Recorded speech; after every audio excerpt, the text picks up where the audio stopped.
और अब आपको पूर्वांचल के गाजीपुर जिले की जहूराबाद सीट के पिछले यानी कि 2017 के नतीजों के बारे में जानकारी देते हैं, जिससे आपको यहां के सियासी हालात के बारे में जानकारी मिलेगी। 2017 विधानसभा चुनाव में गाजीपुर की जहूराबाद सीट पर करीब 52% वोटिंग हुई और सीट पर सुभाषपा के अध्यक्ष ओम प्रकाश राजभर ने चुनाव जीता। उन्होंने बसपा के कालीचरण राजभर को इस चुनाव में शिकस्त दी थी।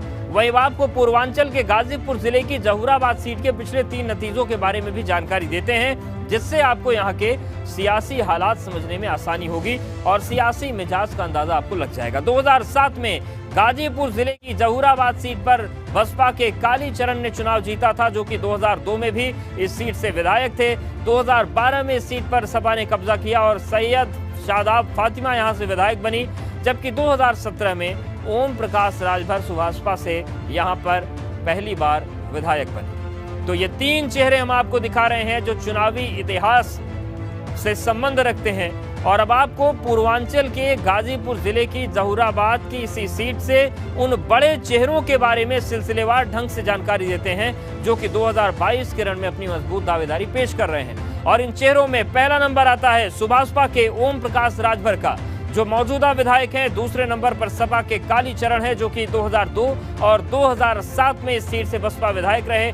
तीसरे नंबर पर सैयद शादाब फातिमा है, जो कि 2012 में इस सीट से सपा विधायक रही, लेकिन अब प्रगतिशील समाजवादी पार्टी में है। और चौथे नंबर पर भाजपा के जितेंद्र नाथ पांडे हैं, जिनका इलाके में बड़ा सियासी रसूख है। तो ये 4 बड़े चेहरे हैं जिनके इर्द गिर्द सियासत घूमती है। और अब एक एक चेहरे के बारे में आपको विस्तार से जानकारी देते हैं कि गाजीपुर जिले की जहूराबाद विधानसभा सीट के इन तमाम बड़े चेहरों के बारे में बताते हैं आपको, ताकि आपको इनकी सियासी ताकत का अंदाजा लगे।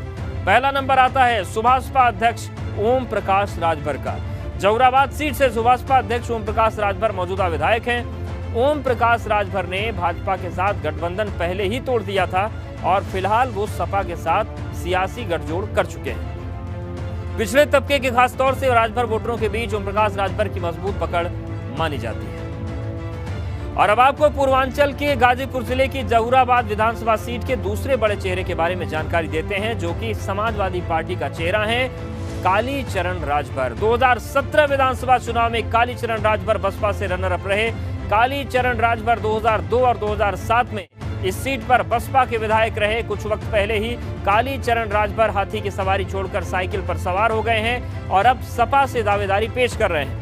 दलित वोटरों के बीच इनकी पकड़ मजबूत है, जिनकी तादाद इस सीट पर सबसे ज्यादा है।